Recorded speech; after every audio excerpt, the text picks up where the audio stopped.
I can speak for Iceland, and I absolutely think the system like it is here today has nothing to do with democracy.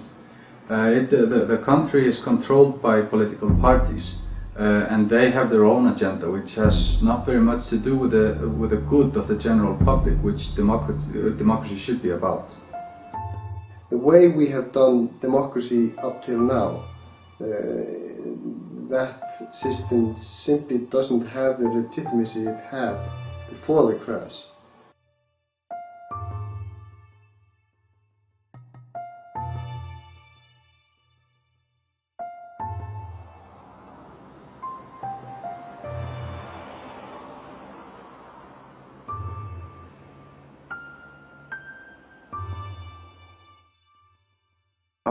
After the financial collapse of 2008, there was a very strong social upheaval. There was a very strong feeling that we were somehow at the end of a regime.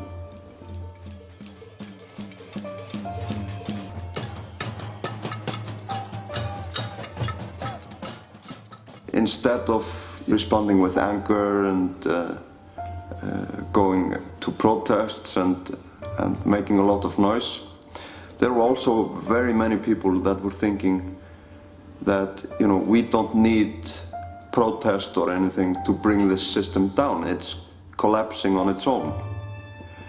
What we need to think about is, what are we going to do next? And I think it's a really good text. But now it's in the hands of the parliamentarians, and it's very important that we will help each other to do one thing, which is very, very, very seriously important. And I'm going to allow myself to be completely sincere, because this is seriously important. The university in Iceland failed massively. I was in university when everything crashed, studying law. And I was being taught by some teachers how to evade taxation, you know. Teaching little lawyers how not to pay tax was happening in our university. And the university is paid by taxpayers' money. There were people that tried to speak out to say, listen, we're going here in the wrong direction, but they were laughed at, and they were ridiculed, and they were not listened to. I think education is somewhat overestimated. And it was also in this constitution, most of us were very educated. I would have preferred to see maybe nurses or taxi drivers or sailors, more of people who are working in the ground, because most of the nation are working on the ground.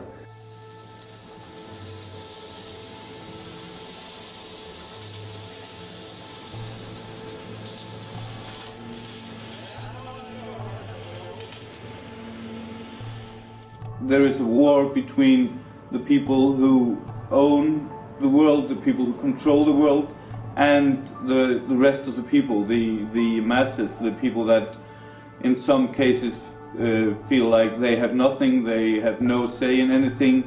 I'm a member of the Parliamentary Assembly to NATO, and in my committee on last session there was a report on cybercrime, and it was based on WikiLeaks and Anonymous and various other threats.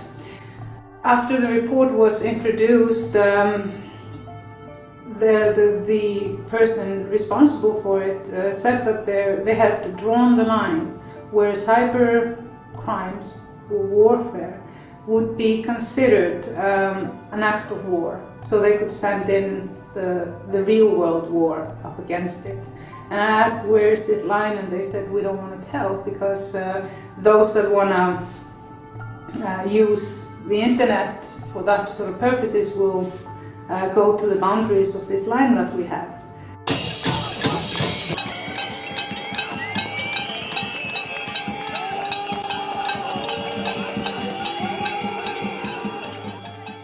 The crash, it was not just because of circumstances in the world, it was also because of circumstances here in Iceland, and I would call these circumstances corruption.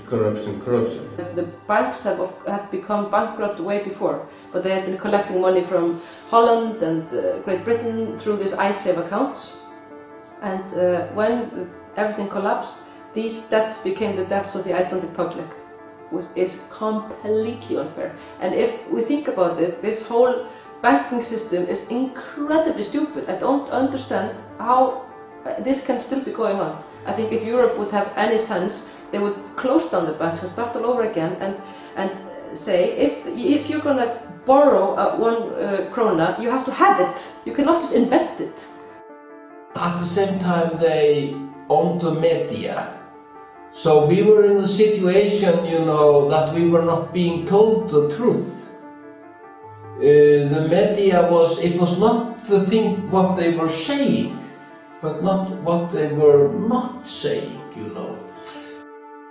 Everything is very hidden. It's very difficult to have real numbers about anything. It's difficult to have answers about anything. It was difficult when the right-wing government here and everything collapsed. And now with a left-wing government, it's even more difficult. It's the system of having every 4 years the possibility to vote for different parties that turn out all to be more or less the same when they get into power. It's just totally not working. Example, we are having people here standing in a food line. Why are we having that? And the finance minister, he was taking about almost 15,000 millions Icelandic crowns and put it into one small bank in Keflavík. The bank was bankrupt.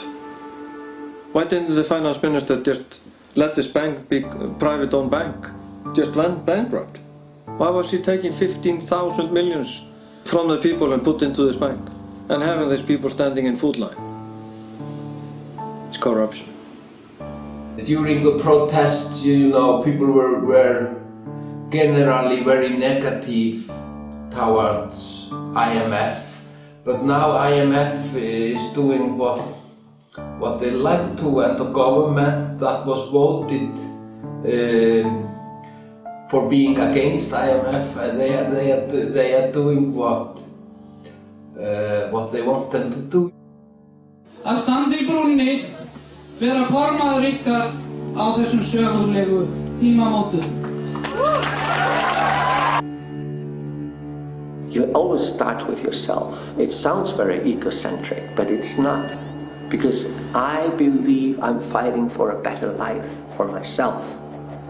And if I start doing that, all the other people who also want to do it, they come.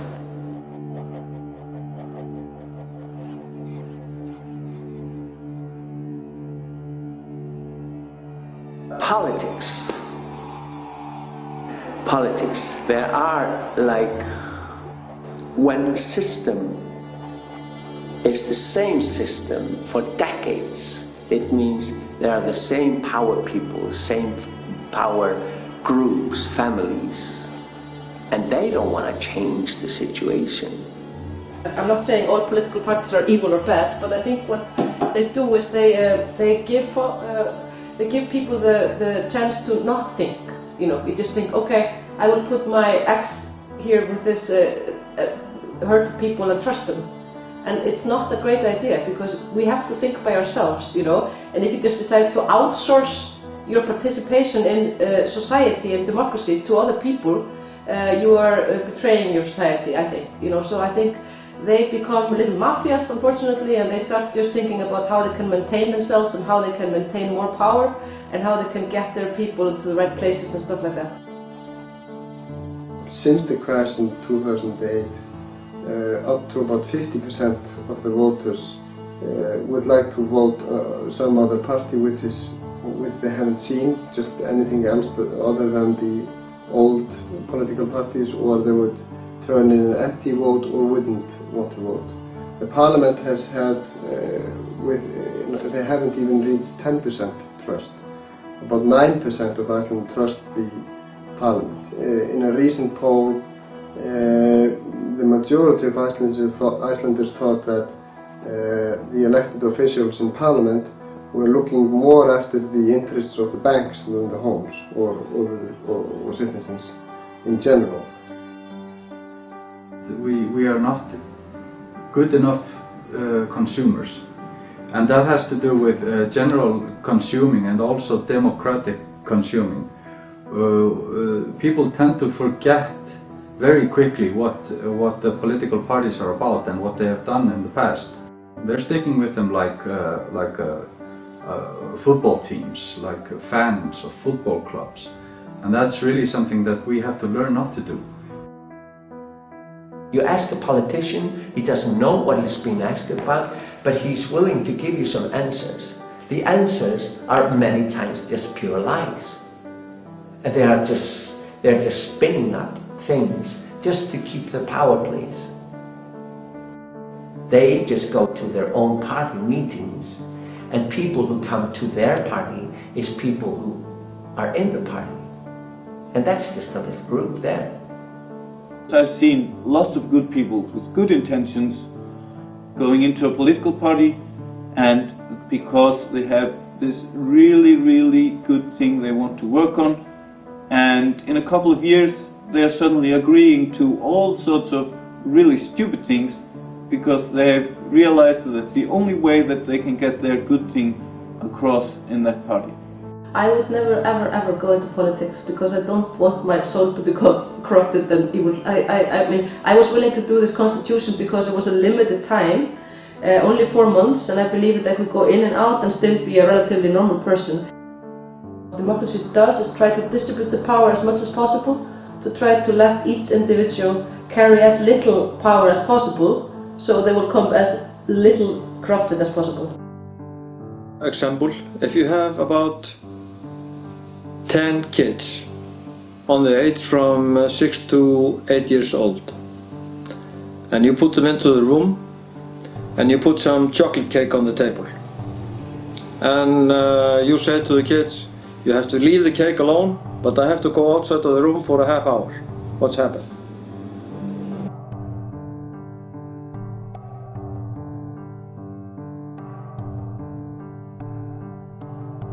But if you would sit in there with the kids and say, you're not allowed to eat the cake, leave it alone, and what's going to happen? The kids are going to leave the cake. They are not going to eat it because you are in there. If there was an illness, a cancer, and you could decide if you would give the cancer to one person and they would probably die, or you would distribute it to 100 people and they would just be a little injured, you know, and they would not die. It would be much better to do that, to distribute it to more people and to let them suffer less. So I think it's similar with power. It's like if people would stop looking at power as something like really good and something that they want, and start looking at it as like a disease or something they don't want, I think it would be much more interesting and much more normal sort of chemistry towards it, you know. But it's being mixed up with greed. It's the worst combination ever. If people want to, we can have financial crisis every 50 years and go to hell and come back and go to hell and come back. You know, each generation can suffer the same pain if they want to, or we could decide that we don't want to and change something. But then it has to be fundamental change and philosophical. It's not enough to just say, okay, new people in the same game. No.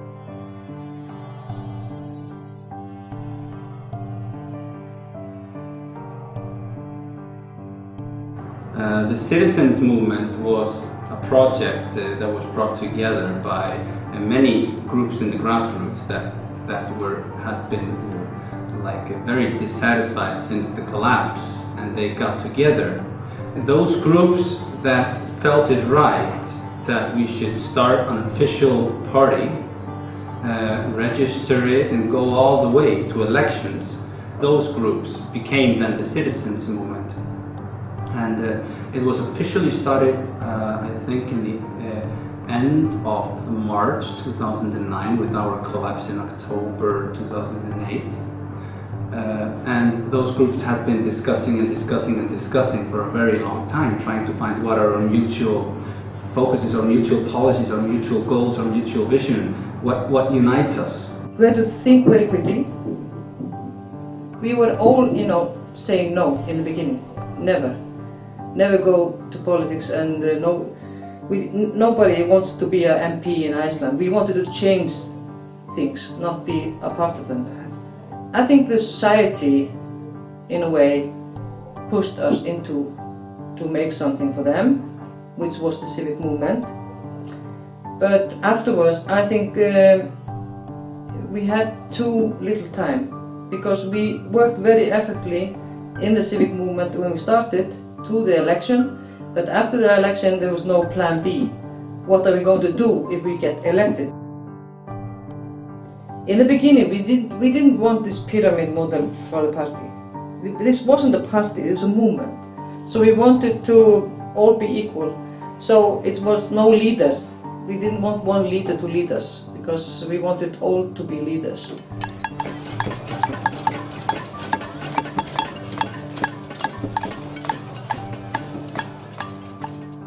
We came from everywhere. We had people who were left parties and right parties and middle parties and anarchists all together. And people could run if they want to run. We had like 16 names on a list. We wanted man, woman, man, woman. We want people to be equal to run. And if two people want to be number one on a list, they have to throw something, you know, a coin. Which one of you are going to be in the first? And then we had a woman after him, and then, you know. And it was easy. Góðan dag og verið velkomin í þennan lokahnykk á kosningavöku hér í sjónvarpinu. Borgarahreyfingin fékk 7,2% og 4 þingmenn. Frjálslyndi flokkurinn fékk 2,2% og tapaði þeim 4 sem hann fékk kjörna árið 2007. Sjálfstæðisflokkurinn fékk 23,7%, 16 þingmenn tapaði 9. Framsóknarflokkurinn fékk 14,8%, 9 þingmenn vann 2. The mutual policy that the citizens movement formed around was, like I said, threefold. It was to make sure that those responsible for the economic collapse were held responsible. So court cases, etc., etc. Number 2, helping the homes of this country by doing it fairly, doing it in such a way that when the government, for example, knew that things were going wrong, that the banks knew the things that were going wrong, and we know this, and this is on record, that the loans that had been like mutated, but they grew by leaps and bounds because of the collapse, that would be corrected back, for example. Third was to make sure that this doesn't happen again. Then that would be that we would have a new constitution and changes of the law. Háttvirtur 10. þingmaður Suðurkjördæmis, Margrét Tryggvadóttir, sem talar að hálfu hreyfingarinnar. Now the trick that has made it possible for us to be activists still inside the parliament and never forget our mission is there are 3 very important elements. One is that in the agenda, in the agreement we did with the nation, we promised we would only exist for 8 years max. And every time we have a meeting, a general meeting with people that are part of the movement, we have to ask if it's time to dissolve. Because if it's obvious that we are not achieving anything, or if we've finished our checklist, we have to dissolve. We don't have leaders, and that's very important. So we rotate responsibilities, and it leaves us, makes us free from the prima donnas that feel that they are the most important people. We are all equally important. The third ingredient is that nobody that has been involved in politics, be it a parliamentarian or in the youth movements, were allowed to run. We were all amateurs, and I think that was the good thing about us, that we were not politicians, and we are still not consider ourselves like politicians. And according to the constitution of Iceland, you should follow, parliamentarians should just follow its own competence. That is the only claim that is put on parliamentarians. Some of the people in the civic movement said, well, no, we don't agree on that. We want to be asked how we want to be in control of the parliamentarians, and so the parliamentarians cannot vote on how they want to do. It was an inevitable that the movement split or the parliamentarian split from the civic movement, because it was established in such a rush, and there were so many points that were not discussed beforehand on how we were going to work.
We had some elections in the municipalities, and everywhere there were new parties forming and running, and they always came everywhere when they were new people got into the city councils or town councils. Well, the Best Party was a relatively new idea when the founder and our current mayor, Gunnar, sent me a message on Facebook and asked me if I wanted to join.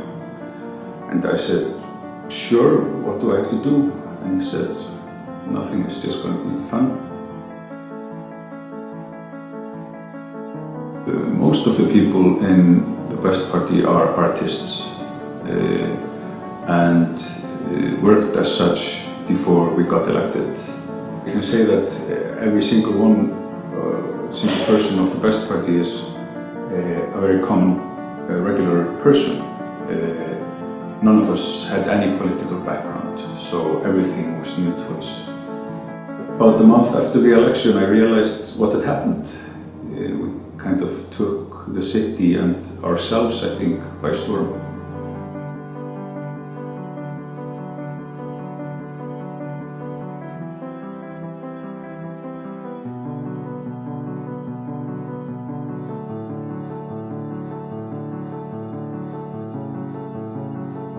ALDA, the Association for Democracy, was born out of a frustration.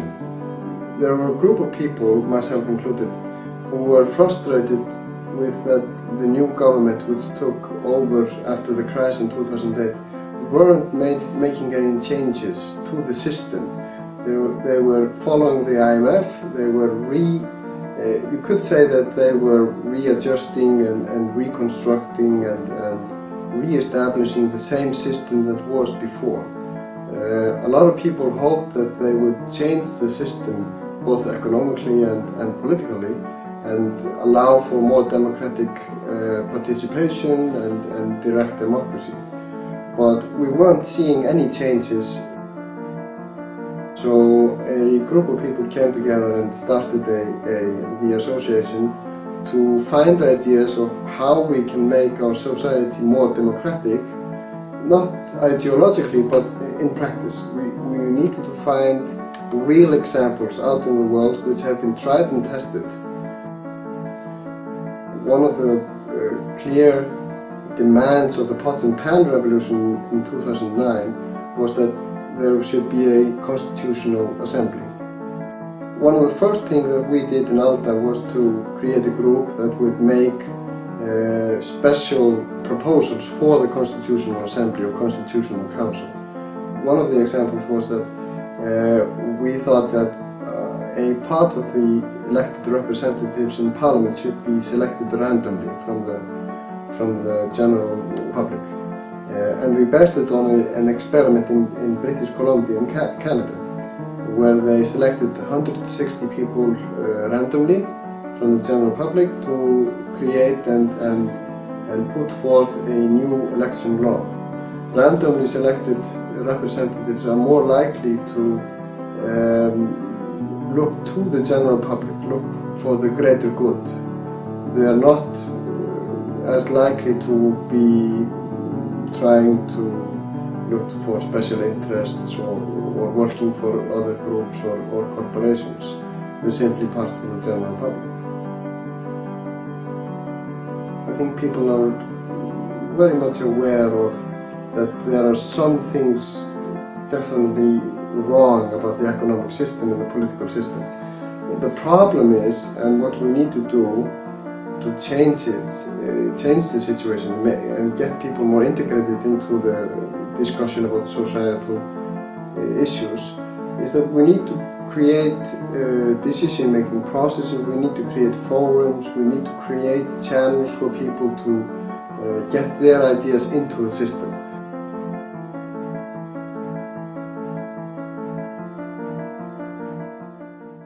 A real democracy is not about having a referendum every month or ongoing where you just look at something and say yes and no.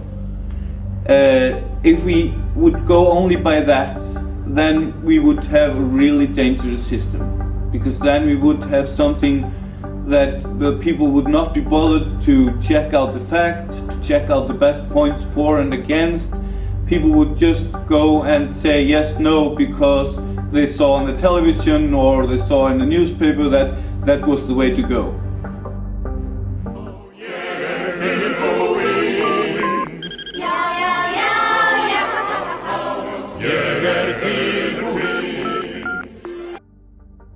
We are the Citizen Foundation in Iceland. It's a non-profit organization which has its main objective to connect the people with the people in power, to make the people in power listen to the normal people, the normal citizen. Before the last municipal election in Reykjavik, we started a new website called Better Reykjavik. That was a success. What happened there was that we got more people participating, and we also had a new political party that felt that a system like this was really something that would help them in deciding what would be their main issues if and when they got into power.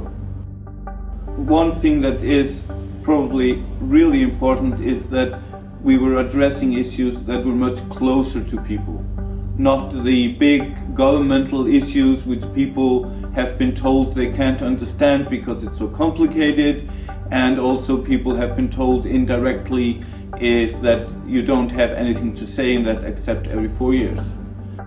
We're talking about the wisdom of the crowd. We're talking about that if you have many people addressing a problem, and if you have the infrastructure, if you have a system for doing that properly, then no one person can know better than that crowd.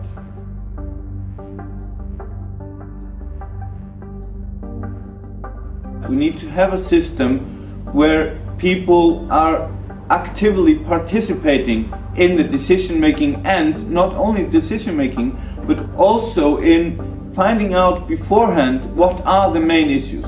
What is the thing that matters most to you yourself, and therefore to the society as a whole.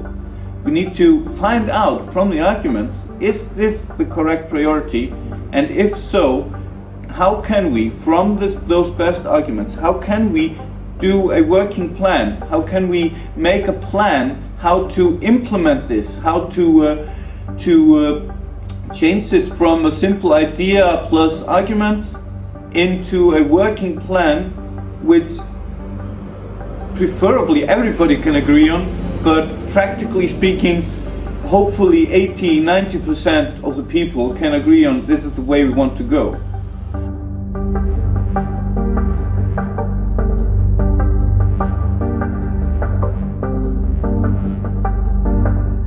The constitution that we have now in Iceland is a Danish constitution, an old Danish constitution that was given to us when we got our independence. And it was always supposed to be a temporary constitution for us.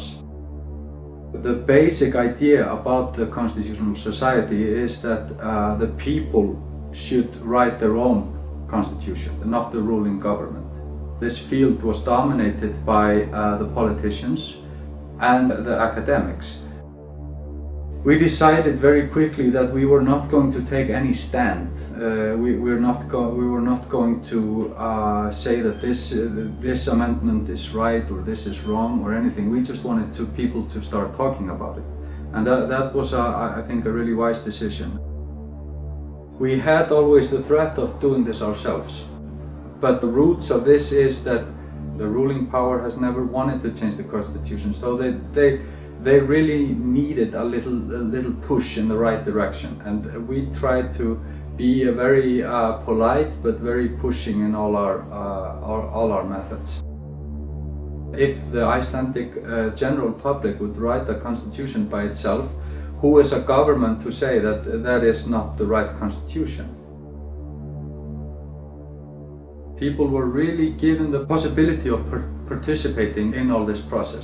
All of a sudden, thousands of comments started pouring in, and the good thing about this is, of course, not only that the general public showed interest, but that the committee really listened to what came in there, and answered all the comments, and it was quite a pleasure to follow.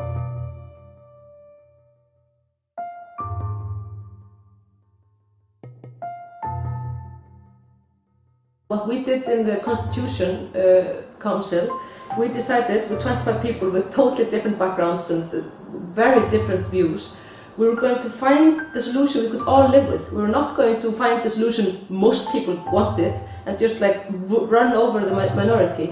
So we talked and talked and talked and talked, and we talked to each other with respect. We weren't trying to find out, but you are contradicting yourself because before you said this, blah blah blah, always attacking. We said no to that, because this is warfare politics, and this doesn't, like, if you want a peaceful society, you have to be the change, and you have to work in peaceful matters, and you have to find a way to approach every project with such respect that you're not going down to the level you're trying to eliminate. It was really difficult in the beginning, because we had like our ideas and we felt, oh, they're so imperfect, how can we put them online that people are going to say, what are you doing? But it was completely the opposite. And we learned that you can trust the people. And all of a sudden there were like thousands of people writing the constitution together, which was very beautiful. I was in the area of human rights and natural resources and rights of the nature and environmental protection. And that's two of my at least biggest hobbies and interests, which I love, is human rights and protection of nature. And we're taking a really radical stance towards the protection of nature, because in Iceland, I don't know if you know, but there's a very beautiful nature, and it's been under the attack of big American aluminum companies which want all our energy, and instead we have to sacrifice unbelievable highlands, and it's a horrible story, I think. We built on the Bolivian and the Ecuadorian constitutions, which are really radical in the way that they protect the rights of nature for nature itself, not how can man use nature, but why should nature be a party that should be protected without any consideration into how we can benefit from it. So we wrote that in, and we said nature has a special right. It's the foundation of all life.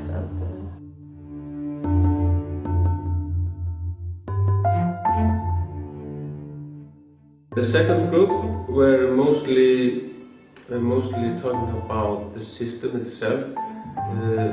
That's the parliament and the ministers and the judges. They have been trying to increase the force of the parliament and try to do the parliament more independent from the ministers and from the judges. And also we have trying to separate the ministers from they have been deciding who shall be judges and so on. And we are trying to cut off these strings, so it will be the parliament who chose the judges, but not only one man as a minister. The third group, which I was a part in, It was about how to vote and democracy and foreign affairs.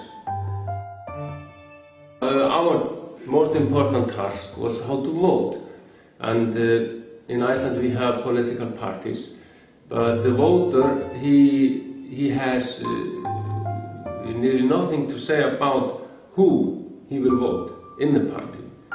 The party just hands us a menu and you have to take it all or nothing. And that was the main thing we would change, that the voters could pick up what meals they like best. We will always see how we could pick a meal between menus that will say you could vote for one party or more parties, and also choose between candidates in different parties. The ideas that we are putting forward in the new constitution is that 10% of the people can say no to any law from the parliament, 10% of the voters. And then it has to go into national referendum, so everyone gets to vote about it. And secondly, or thirdly, 2% of the people can present a certain issue on in the parliament. So if you get 2% of the voters to say we want to talk about animal rights, the parliament will have to take that matter. So we're really trying to put the power back into the hands of the people where it belongs.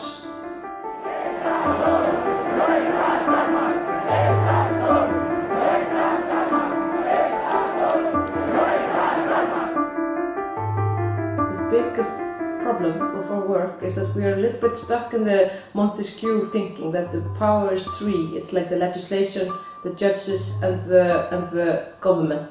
So what I and more other people were saying is that we need to think about the power of wealth, how the power of wealth can influence the other governmental powers. For example, it can influence the people through the media. And so what we've done is we tried to figure out where the power lies with the power of wealth and with other official powers. So we put in an article saying that political parties could not accept more money than X, you know, and they should always put their books open so you could know who is, giving money to whom. Also with the media, the ownership of the media will have to be transparent and will have to be independent, so that wealthy people cannot own the media secretly and brainwash the public like has happened before. The most difficult task to get one solution in was the researchers on the owner rights. For about 30 years ago, or 25 years ago, the fisheries, the right to fish around Iceland was given to only a few. And this has been sold and sold again. They who bought it, they of course don't want to hand it to the state. Most people are seeing better and better that if we just let all our researchers be in private ownership, we lose them. At the end we lose them and we never see them again.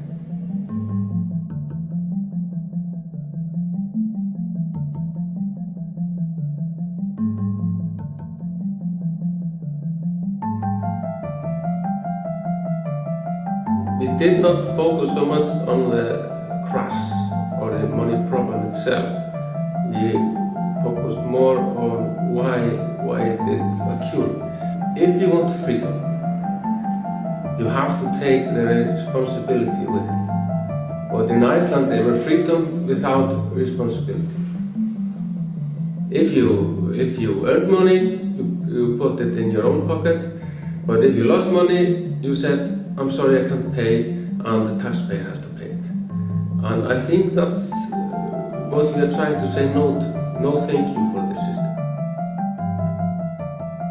There is three possibilities now.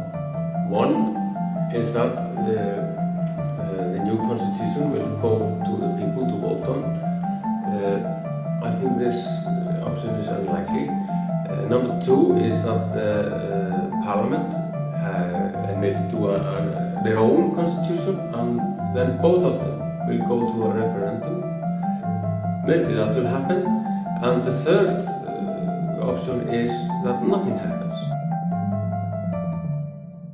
in fact, many senators in Iceland, they see this new constitution as their resignation paper. And that's why they will always be against it. If the parliament is against it, then they have to do it just to make their own political party to do this. Political parties cannot decide to reduce the power of political parties. You can hear it's like physically impossible.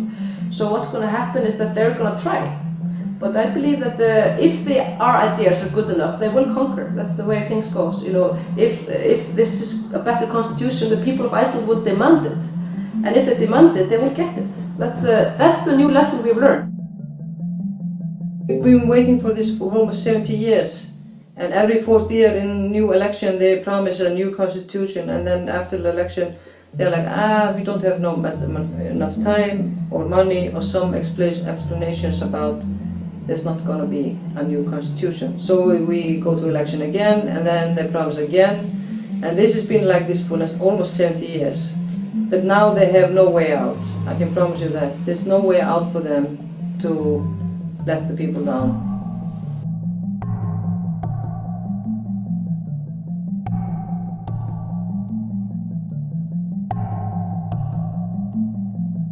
What we've seen in the last decades is that we've moved a lot of the decisions that were made in the political field out into the economic field. We've privatized industry, we've privatized public services, we've privatized a lot of things that before were under the political field, where decisions were made by political representatives, which are now the decisions are made by those who govern or rule in the economic field. We expect the economy to grow every year, and the main issue of every economy is growth, that we need to grow. But infinite growth in a finite world is simply impossible. On current levels, the Western world is consuming many times the possibility for the Earth, our planet, and our resources to produce. We are consuming at a level that's unsustainable.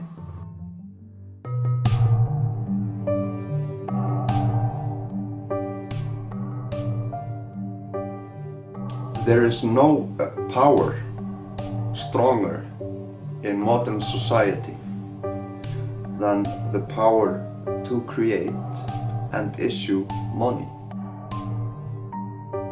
Then we must consider who it is, which entities are creating the money, and not only creating the money, but issuing the money and allocating the money, deciding who gets a loan and at which interest rates. What we would like to see is that we would like for this tremendous power to be taken out of the hands of the bankers, to be brought back into the hands of government. What happens when all this new money gets created to cover the interest payments? This is actually what we call inflation. It is the inflation of the money supply. Basic fact is, in Iceland, only 2% of the money supply is actually created and issued by the central bank, which is run by the government. The remaining part, and the largest part of the money supply, is bank credit, which is created when a bank issues a loan. Credit is created in the system basically out of thin air. The top priority is the separation of investment banking and commercial banking. It's one thing when you have small deposits, which are ordinary people's savings that they may need to access to buy food and other necessities in hard times. But another thing is when you have certain extremely wealthy individuals, many of them who have become wealthy from financial operations themselves. Why should these deposits be covered in full at the expense of others that are perhaps not as well off?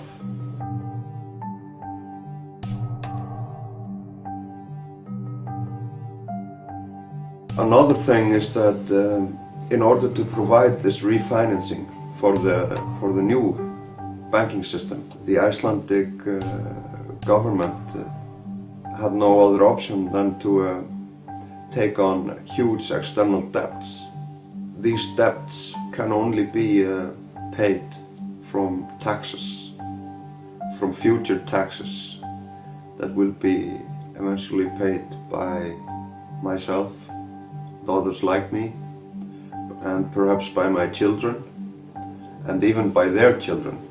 We really don't know today how long into the future it will take to repay all those debts.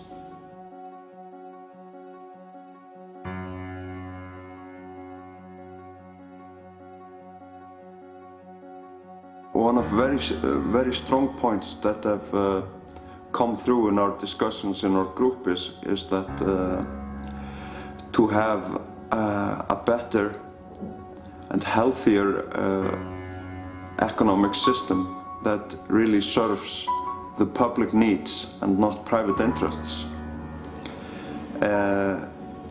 It's probably best if everyone has access to information about almost everything.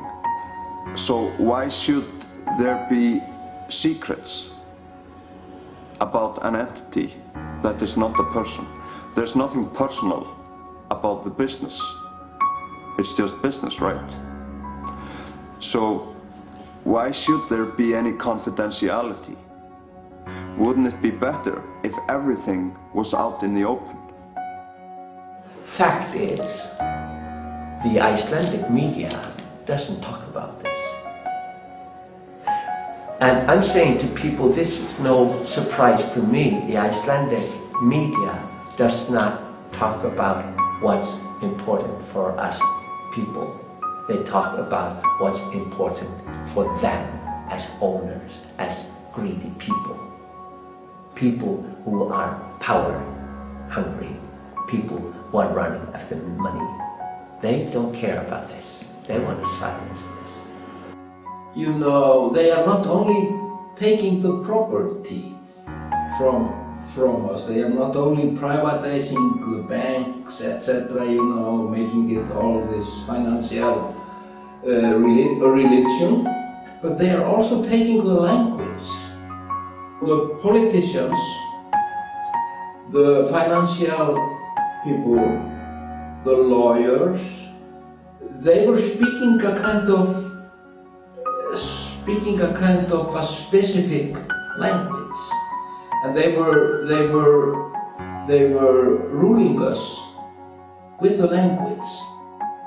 Freedom of information is gradually being chipped away from us, and we don't really know because it's done in such a way. I mean, like in the UK, you have super injunctions, you have out-of-court settlements, and the out-of-court settlements means that the news will never be told about, for example, unethical criminal behavior of the big corporations, and of course the corrupt politicians and the ties between these two entities.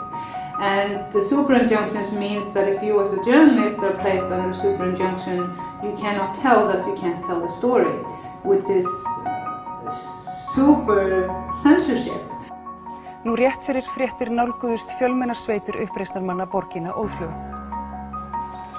Orrustan Trípóli hafin eftir hraða framsókn líbískra uppreisnarmanna sem náði í dag herstöð nærri höfuðborgina á sitt. So we need more intervention from the academic society in Iceland. We need more time for journalists in Iceland to dig deeply down into what's going on in the economic situation and feed the general public with better information than they do now. It should be using the people. It should be like asking people to do like video blogs and showing them online and connecting to the technology and why shouldn't the people of Iceland who pay for all this, why shouldn't they be on some sort of a committee deciding what should be on television? Why is it just some random politically appointed people who choose that? I mean, sometimes night after night this is such shit, American soap operas and really bad stuff.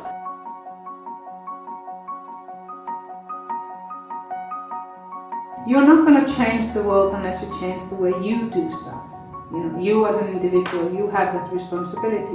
If you know about the crimes of Coca-Cola, you can't possibly allow yourself to buy Coca-Cola. Many people say, oh, we can't stop using Amazon or PayPal or Visa or whatever because then we can't do things as we used to. Well, I got news for you. We're not going to be able to live in a world the way we used to because there's not going to be any planet left for the next generations. We're all going to have to do our part in changing our ways.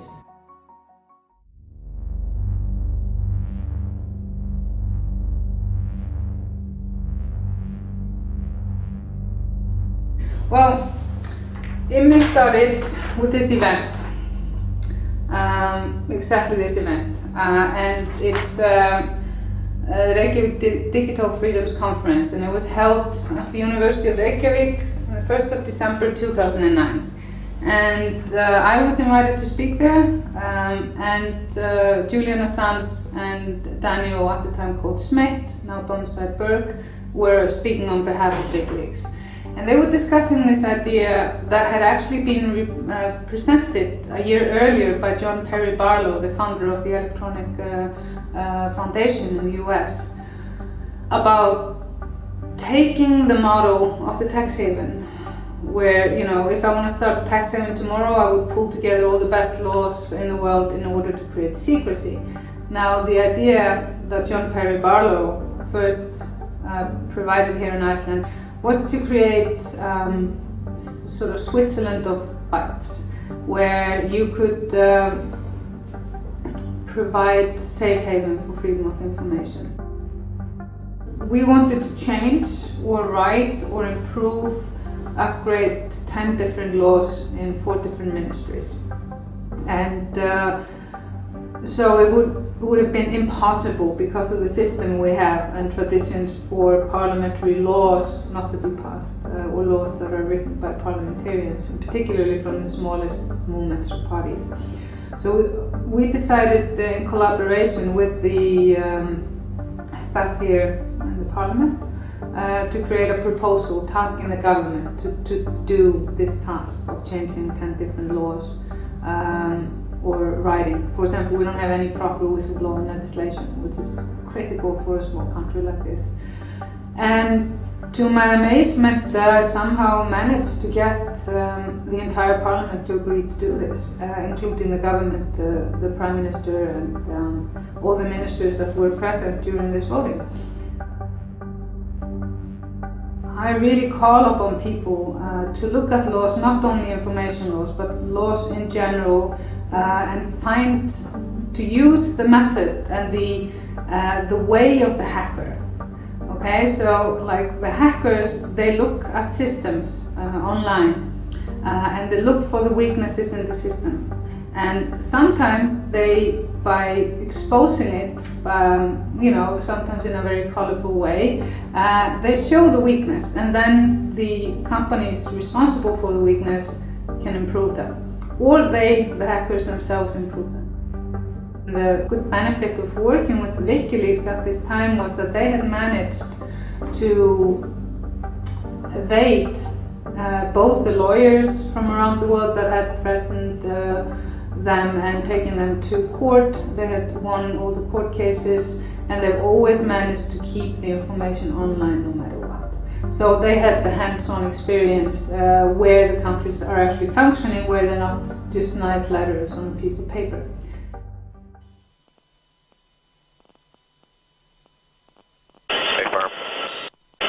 Courtyard.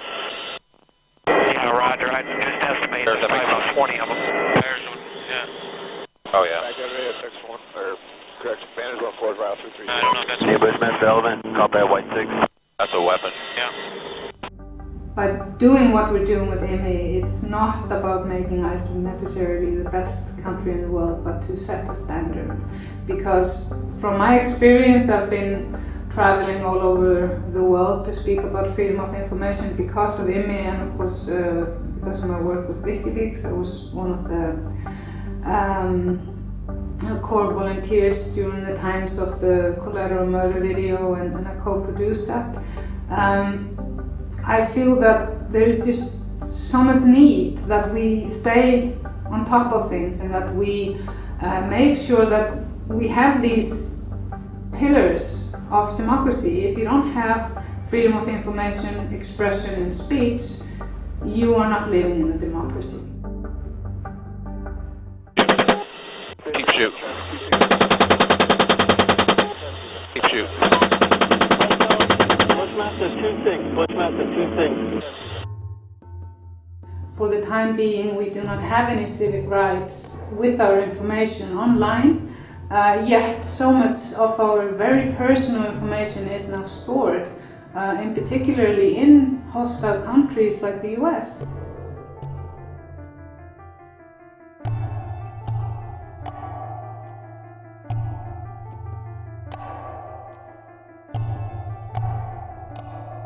Those who control the society, they are very well organized. They have IMF, they have the World Bank, they have the European Union, they have NATO, OECD, everything, you know. This is like the clubs of the ruling class, you know. But when it comes to the people, the common people in Iceland and Portugal and Ireland and England or wherever we are, you know, we are very badly organized. If we keep on with the system as it has been for the last years, then what we're going to be seeing is we're going to be seeing blood on the street. We're going to be seeing people killed. We're going to see real civil war.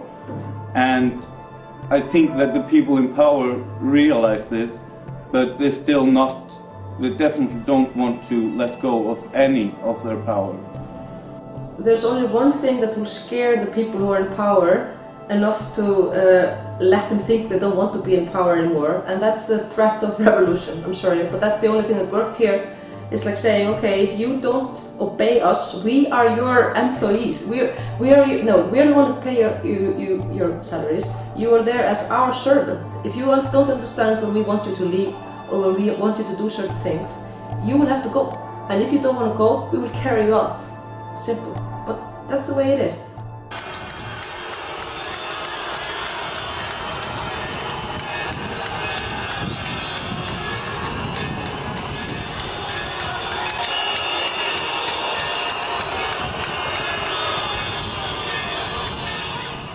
The idea of a single person holding great powers in a democratic state is outdated. It's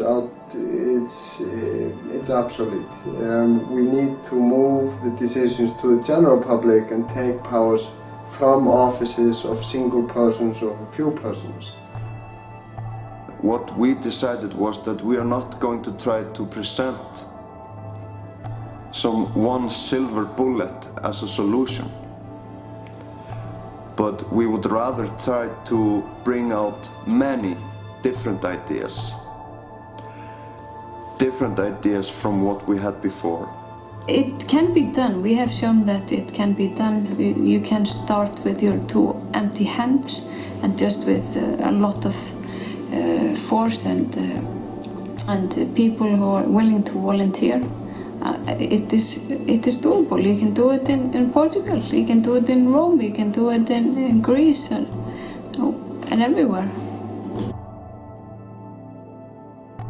We need to be thinking like what sort of society we want to be in like 50 years and in 100 years, not just like, okay, how can we put out the biggest fires now, but you know, we need some sort of awakening. It's very important that we also downgrade and downsize, not downgrade, that we downsize the system. because both the corporations have become big and the systems, and it's become very difficult for people to influence their immediate sort of personal life. If people will feel an impact of what they do directly, that will inspire them to be more responsible civilians and participate in co-creating their own realities. Those who think that the economy doesn't have to abide by the rules of democracy need to tell us why. Because we call ourselves democratic states, but most of the time in our workplaces, we are not part of a democracy, but simply part of a system where a few people have most of the power and make all the decisions.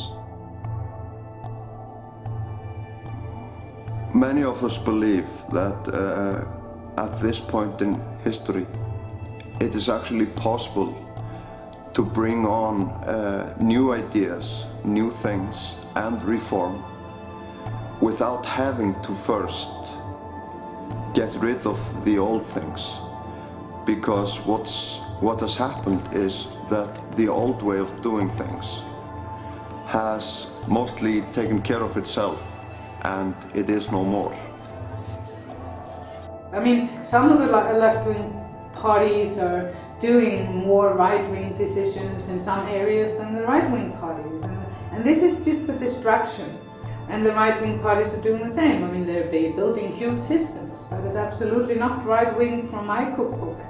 So maybe practical anarchism is the order of the day, where you at least provide the people with the tools and the inspiration to participate in their own societies and to understand that the society is them. It's not an external force, it's us.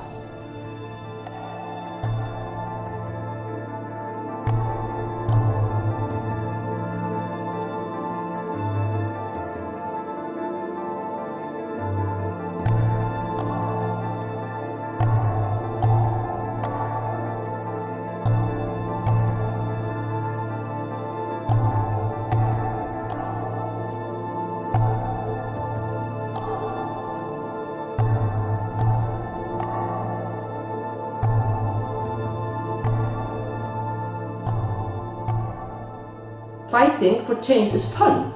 It is fun, you know, when you meet up in a small room and maybe the roof is leaking and you're just trying to discuss your brainstorming about how you can do something without having anything to make something change. It's the most beautiful moments of life. So I don't understand when people say they are not interested in politics or in making a change. It's the most fun thing you can do.